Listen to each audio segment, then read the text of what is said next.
And I am sure आजकल आप सारे वेजिटेरियन डाइट खा रहे हैं। आपके कहने अनुसार समाज ने भी सबने वेजिटेरियन ही खाना शुरू किया है। वेजिटेरियन डाइट हमारे मन की स्थिति के लिए भी बहुत इम्पोर्टेंट है और इट्स टाइम कि ये समय है कि आपको सबको भी ये बात बतानी होगी, क्योंकि नॉन वेजिटेरियन से हमने सिर्फ एक बिलीफ सिस्टम क्रिएट कर लिया कि वो हेल्थ है। वो तो सिर्फ प्रोटीन्स था ना, लेकिन उसकी वाइब्रेशन क्या थी? जैसा अन्न वैसा मन। एंड होम्योपैथी, आयुर्वेदा, नेचुरोपैथी ये हमें बार बार ये बताते हैं बात कि जैसा अन्न वैसा मन, जैसा पानी वैसी वाणी। तो वो अन्न और पानी के वाइब्रेशन कैसे होने चाहिए? तो एलोपैथी भी इसको अपने साथ ले ले कि खाना और पानी सिर्फ शरीर के लिए नहीं, ये मन के लिए भी है। तो उसके वाइब्रेशंस कैसे होने चाहिए? तो वो भोजन भी, वो खाना भी बहुत शांत स्थिति में, स्थिर स्थिति में, स्टेबिलिटी के साथ अगर वो खाना बनेगा, then it is not just high nutritional diet, it has to be a high vibrational diet. सिर्फ हाई न्यूट्रिशन नहीं, high vibration and high nutrition. क्या हुआ पिछले कुछ सालों से हम सिर्फ यही चेक कर रहे हैं। डाइटिशियन भी हमें सिर्फ इतना ही पूछती है, आप प्रोटीन्स कितने ले रहे हैं, आप कार्बोहाइड्रेट्स कितने ले रहे हैं, आपकी सुबह में कितने मिनरल। सिर्फ न्यूट्रिशन पर फोकस कर रहे हैं, क्योंकि न्यूट्रिशन शरीर को चाहिए, लेकिन मन को वाइब्रेशन चाहिए और मन की स्थिति का असर शरीर पर पड़ता है। तो बेस्ट ऑफ न्यूट्रिशन तो बॉडी को दे दिए, लेकिन अगर बेस्ट ऑफ वाइब्रेशन नहीं दिया तो हीलिंग उतनी अच्छी नहीं होगी। तो इसलिए हाई वाइब्रेशनल न्यूट्रिशनल डाइट, इसको थोड़ा सा फोकस करते हैं।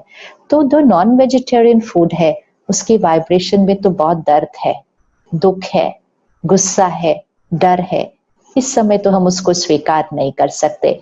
इसीलिए सभी को इस समय सात्विक भोजन, ये एक्सपेरिमेंट जरूर करना है। सात्विक खाना, वेजिटेरियन डाइट, एंड वो भी बहुत अच्छे मन की स्थिति में। आप सब जिनके क्लिनिक्स हैं, हॉस्पिटल्स हैं, जहां पर खाना बनता है, थोड़ा सा विशेष वहां ध्यान दें कि खाना बनाने वालों के मन की स्थिति ठीक हो। वो खाना किस तरह से बना रहे हैं, ऐसे नहीं चिल्ला रहे हैं, बोल रहे हैं, इधर से बोल रहे हैं, उसको बोल रहे हैं, शोर भी मच रहा है और खाना भी बन रहा है। आफ्टर ऑल वो खाना हीलिंग करने जा रहा है। वो सारे जो पेशेंट्स हॉस्पिटल में, उनके लिए वो खाना बन रहा है। वो खाना तो बहुत सुकून में बनना होता है। और खाना खाने के समय आप सारा दिन में बहुत व्यस्त रहते हैं, कभी कभी तो बस चलते फिरते में ही खा लेते हैं, इसे इतना सा खाते हैं और भागते हैं। हमें लगता है नहीं ये तो बहुत जरूरी है क्योंकि मुझे उधर जाना है। कभी कभी ऐसा हुआ तो इट्स ठीक है, लेकिन अगर ये हमने अपना लाइफस्टाइल ही बना लिया कि हमने आराम से बैठकर खाना नहीं खाया, तो ये ना हमारे लिए अच्छा होगा और ना ये हमारे हीलिंग एनर्जी के लिए अच्छा होगा, और इसीलिए ना ये पेशेंस के लिए अच्छा होगा। 5-7 मिनट से ज्यादा खाना खाने में नहीं लगेगा, लेकिन वो 7-8 मिनट जरा बैठकर, और हॉस्पिटल में अगर है तो अकेले बैठकर खाइए, क्योंकि कई बार जब आप सबके साथ बैठकर खाते हैं तो फिर वो ही वाली बातें कर रहे हैं, हॉस्पिटल की बातें, कोई पेशेंट के बारे में बातें, कोई केस बड़ा कॉम्प्लिकेटेड था उसके बारे में बातें। ये सारी बातें खाना खाने के समय नहीं करनी है। तो इसलिए हॉस्पिटल में सबसे मिलिए, सबके साथ बैठिए, लेकिन खाना खाने के समय नहीं। खाना आप अकेले बैठकर खाइए। और अगर आपको फिर भी सबके साथ खाना है तो फिर खाते समय ये ध्यान रखना होगा कि आप बातें कौन सी कर रहे हैं। किसी और के बारे में बात नहीं, किसी बीमारी के बारे में बात नहीं, किसी केस के बारे में बात नहीं, इनमें से कोई भी बातें नहीं कर सकते।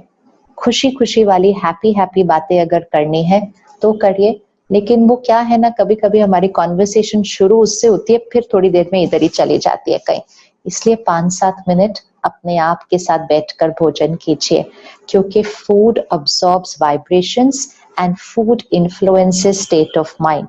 और खाना खाने से पहले परमात्मा को याद करके और वो श्रेष्ठ संकल्प के वाइब्रेशंस उस भोजन में डालकर, इवन पानी पीने से पहले, आप सारा दिन मेजॉरिटी पानी तो हॉस्पिटल में ही पी रहे होंगे। इवन अगर आप अपने घर से लेकर गए हैं, लेकिन वो पानी तो सारा दिन हॉस्पिटल के वाइब्रेशंस में ही है ना, तो उसमें वो दर्द और डर की वाइब्रेशंस आ जाती है। तो ऐसे ही नहीं पानी पी लेना चाहिए। 5 सेकंड, ज्यादा टाइम नहीं लगता।